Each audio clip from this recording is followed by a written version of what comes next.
Hello, dear colleagues. This is our first video for the April series. And in this video, I'm going to give you some tips and guidelines to help you with hybrid teaching for very young learners. The agenda for this video is we are going to discuss the challenges ahead, the needs we have in order to have hybrid lessons, effective hybrid lessons, suggested approach, sample lesson plans, so you have an idea how to organize your teaching, how to be prepared for the unexpected, and some further reading suggestions, all right? Which are the challenges we face when we teach very young learners, right? I would say that the challenges might be engagement, how to keep the very young learners engaged during the sessions, how to make them participate actively, right? How to interact with them, even though we are not in the same room. And the timing, how long we are going to ask the learners to stay watching us on the screen, right? We also have this challenge of the learner's autonomy. Some of them, most of them, do not have the skills in order to reconnect if something happens at home, to check the audio, to activate the screen. So they need some help from their parents or any caretaker. So it's very important we look forward to develop some autonomy in these learners. And another thing we have to face as a challenge is parent involvement, how to develop positive parent involvement. So regarding these issues, I would say that in order to have positive parent involvement, we need to inform the parents, to tell them what we expect, to tell them how we want them to help us and how we want them to help their children, so they can work with us and with the children, and we can create this community of teaching and learning. Which is the equipment we need? Of course, we need a computer, right? We need headphones, we need a second screen, maybe if we are in the classroom, right? We need a computer, we need a screen where all the children in the classroom can see their classmates online. And we need access to the internet, of course, and some platforms we work through, right? So it's very important we have all those resources. After that, we need our Stanford resources that are magnificent. Actually, you have some chapters on the platform on hybrid teaching and remote teaching that is good for you to read. When we go to the Stanford resources that you have at hand, you need your children to have the material before the lesson. So it's a good thing in order to, let's say, to have a successful lesson, to ask the parents in advance to help the child get ready for the session. And this is a suggested approach for the lesson. The model would be a differentiated model, so students at home and in person engage synchronously on the same lesson. You're not going to you're not going to design two different lessons. You're going to have only one lesson for both groups of learners. The learners who are at home use video conferencing technology to access the lesson, and the students who are in person, they watch the same direct instructions videos as virtual group, right? So we are going to be sharing the same instructions, sharing the same guidelines, some students at home, other students in person. It's only one lesson, so we're going to move towards that in real.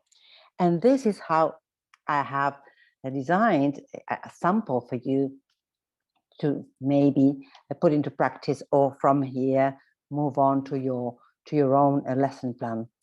So I would say that for both, as you can see, either in person and online learners, they are sharing the same lesson plan. In session one, you see that we are sharing the Goldilocks and the Three Bears story from the British Council's page. Then we work with the rooms of the house that appear in the story and the ones that are missing, right? Some of the rooms of the house do not appear in the story, so it's good for you to work with that. And then some TPR activities and miming actions. Then, and you'll see the planning for the session 2 in the next slide. We are going to work with the course book, right? The Fly High Pre-Primary Teachers Book 2, that is mainly for 4-year-olds. And then we continue with the same book and the following chapters and going over the story of Goldilocks again and again. You already know what I think about storytelling and how to use that in the classroom. So I suggest having one story per week, that you go over it and work with it in different, from different fronts, let's say. And so the students get the language and the dialogues, and they maybe by the end of the week, they can act it out. So what about the, if you have a look at the session 2 and how to use the book with the students we have in the classroom and the students we have remotely. So I will have a circle time, right? The students gather together. So that is why we need a screen or even a laptop where you can put the students that are online together with the ones who are in the classroom, right? And you go over some routines as usual, as you would do in the in-person session. Then a lead-in, right, to the evolution book about the rooms of the house. So we are going to ask online learners where they are in the house, to ask them to show you right with the computer or the telephone where they are. If they're in the living room, in their bedroom, where are they? And then we're going to be talking about this, as you can see in the planning. Then we will move forward to explaining the guidelines for the book, or covering this activity on page 84. You have the guidelines for the teachers, right? Then some TPR activity, and then we round up the lesson. And this lasts 50 minutes. It's quite a lot. But if you're active and the students are moving and you have TPR activities in the middle and they are allowed to walk around in their house and show you different things, they're going to be engaged. And the others in the classroom, they want to see what is happening in their classmates' home, you know, it's going to work, right? Another option for session 2. So I have designed 2 different options for the same session 2, with the same resources, right? Where the learners are going to be working on the same pages, but from a different perspective, right? You're going to have this PowerPoint so you can read this in detail. And by the end of the session, they will be asked to asynchronously create a floor map of the favorite room in their house. And then from there, we can continue with other topics as, for example, furniture or actions, right? Verbs that have to do with activities in the classroom, okay? Now, are you prepared to deal with the unexpected? What might happen? What do you think might happen? For example, poor connection, right? So the learners cannot connect. So we have to do something for that. Learners without books, that happens a lot. So the learners don't have the books, so they cannot keep up with what we are doing in the classroom. How can we deal with this, right? Parents' interference, right?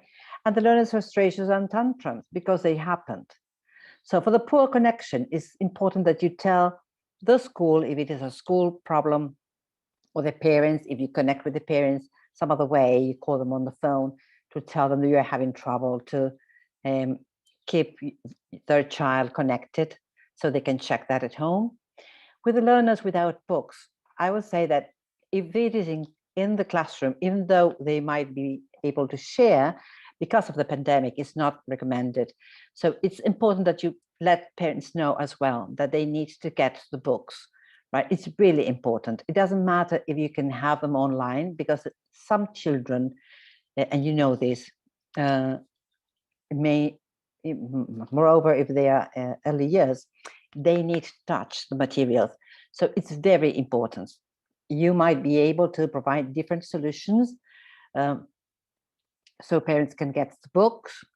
I don't know, different ways. A school might be able to try to find different paths for parents, maybe to have the books in installments. I don't know, but it's very important that you make it clear for the parents that the students, even though they're not attending, they are having lessons, so they need to have their books. Regarding parents' interference, I would say that it's really important that you show the parents that during the lesson, they cannot interrupt. It's better if you can talk this beforehand with the parents. Maybe you have a parents meeting, maybe if you're starting your remote lessons. So before you start your remote lessons, you have a meeting with the parents, or maybe because you already started with your remote lessons and you see parents are not maybe well aware of how they should be supporting the children. So maybe you can call for a parents meeting and give them the guidelines. You can write them down, the guidelines, and send them to the parents as well. Or maybe if it is just one or two families, it's better to talk to those families and not to call for all the parents if it is not necessary. So it's very important that they have clear guidelines. The parents need to know exactly what you expect from them. So if they have to be sitting next to their child, okay, be careful, because whenever you make a question, the parent will be pushing the child to answer, or maybe giving them the child the answer. So it's very important that you explain to the parents exactly what you need, right? I need you to be there, check the child is connected, check the screen is working, check the audio is working, check the camera is working, and the book and everything is there, and that's enough. That's what I need from you. All right. By the moment the lesson is over, you might come back and turn off everything, whatever. You need your parents to be available just in case the kid disconnects or touches something, so the parent can come and reset everything again. But it's not necessary for the parent to be sitting next to the child. It shouldn't be. So you need to plan your lessons so the parent can prepare them at everything and then leave the child on his own, okay?